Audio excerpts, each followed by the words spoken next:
Good morning everybody. आज मैं एक और बहुत सेंसिटिव वीडियो आपके लिए लेके आया हूँ, जिसमें जेफरी एप्स्टीन सेक्स स्कैंडल में इन्वॉल्व वेरी पावरफुल लोगों के नाम विक्टिम्स ने लिए हैं और कैसे जो अमेरिका में एजेंसीज़ हैं वो उन लोगों को बचाने में लगी हुई हैं, इनमें इंक्लूडिंग एफबीआई के chief.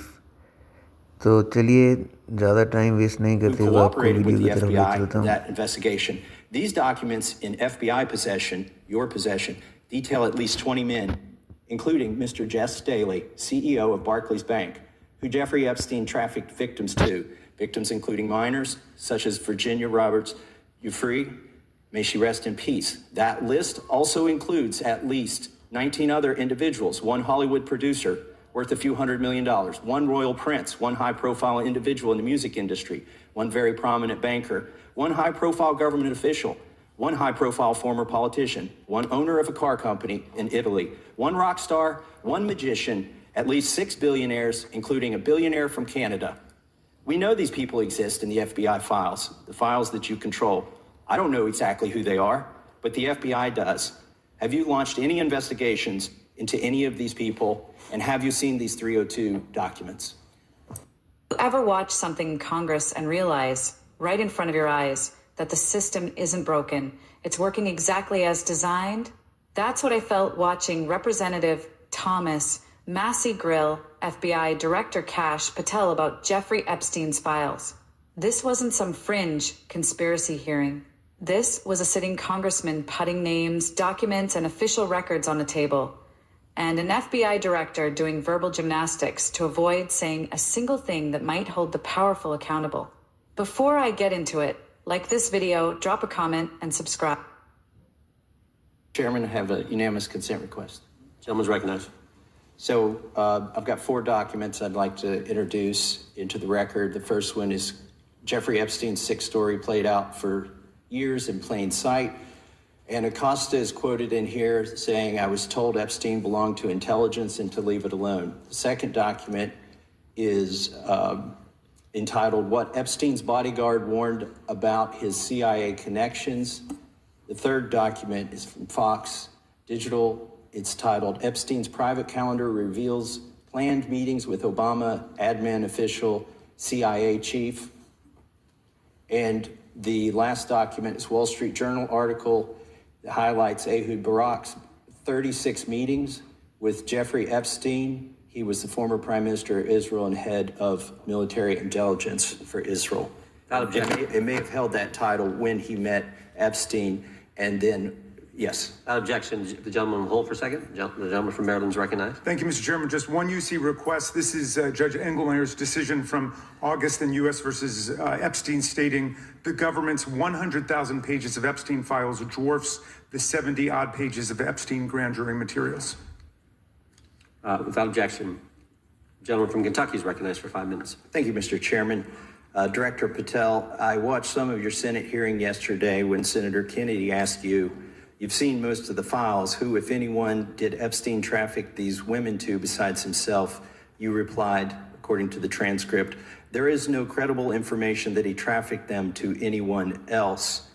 You also said somewhere in the hearing and here today that the problem is that the case files are constrained by limited search warrants from 2006 to 2007, and that the non-prosecution agreement hamstrung future investigations. Those constraints only apply to Southern District of Florida. They do not apply to Southern District of New York, the location of the 2019 sex trafficking indictment, which produced many things, including a series of FD 302 documents.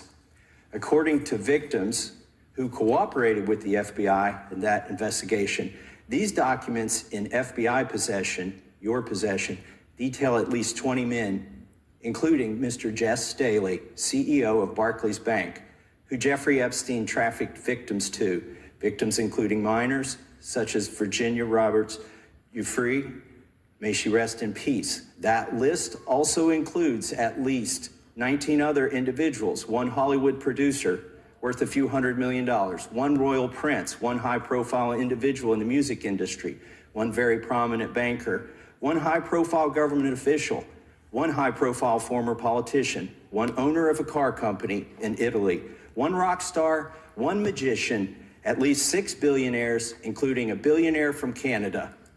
We know these people exist in the FBI files, the files that you control. I don't know exactly who they are, but the FBI does. Have you launched any investigations into any of these people, and have you seen these 302 documents?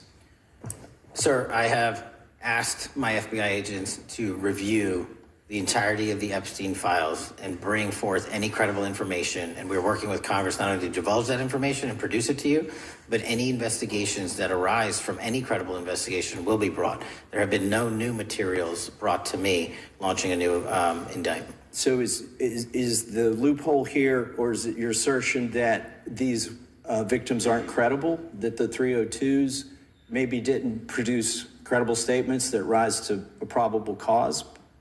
It's not my assertion, sir. It's the assertion of two different United States attorneys' offices from 3 separate administrations who investigated those same materials in lifetime. Are the 302 documents in the FBI's possession?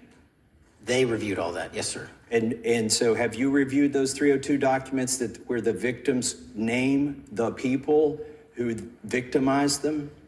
If I personally know, but the FBI has. So how can you sit here and in front of the Senate and say there are no names? I said I named one today.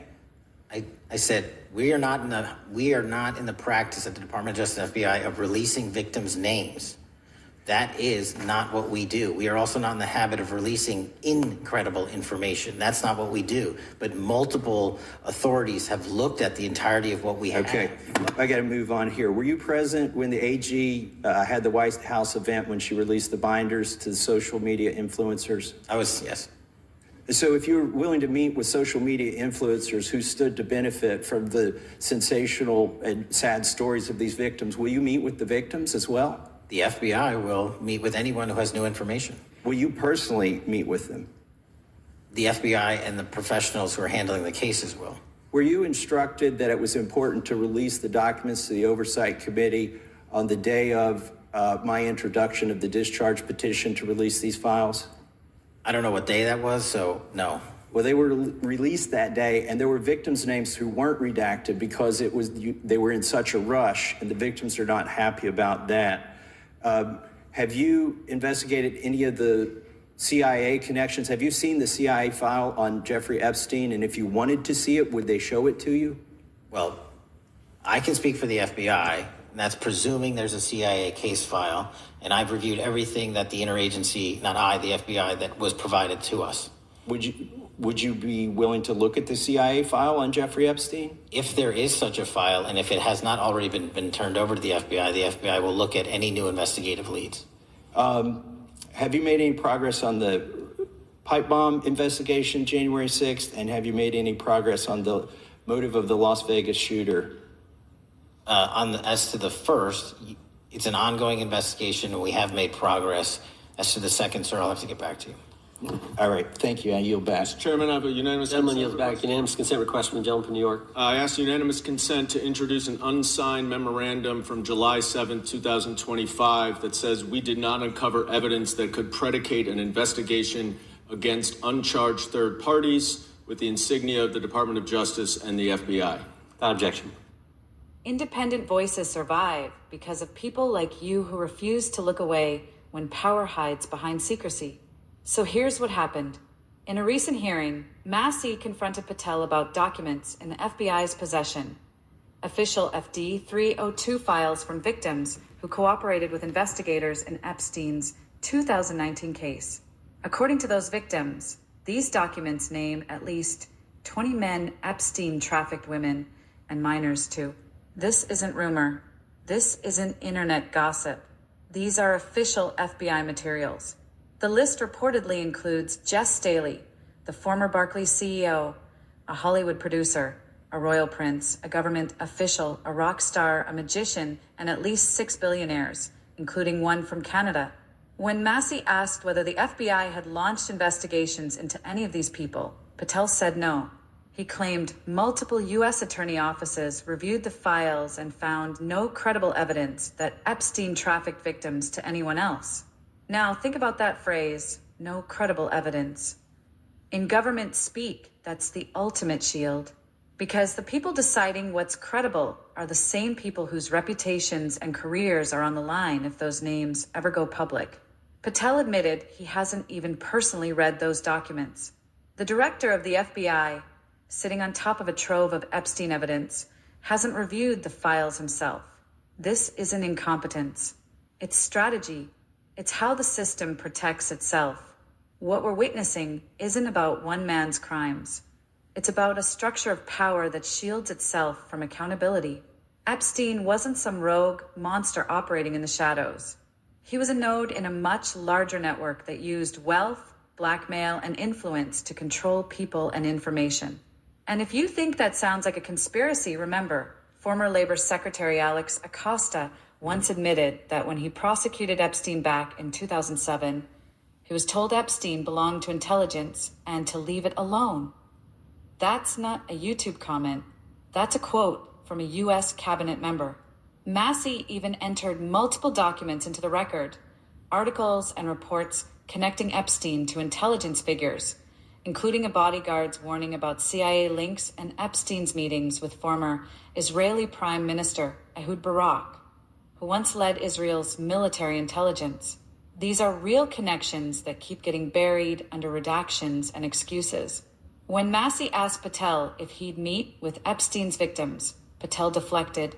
He said the FBI would meet with anyone with new information. That's how bureaucrats talk when they see victims not as people, but as case files. These women were trafficked, silenced, and destroyed by a network of the powerful. And the system still talks about them like they're just data points. Here's what's really at stake. This isn't about Democrats or Republicans. This isn't left versus right.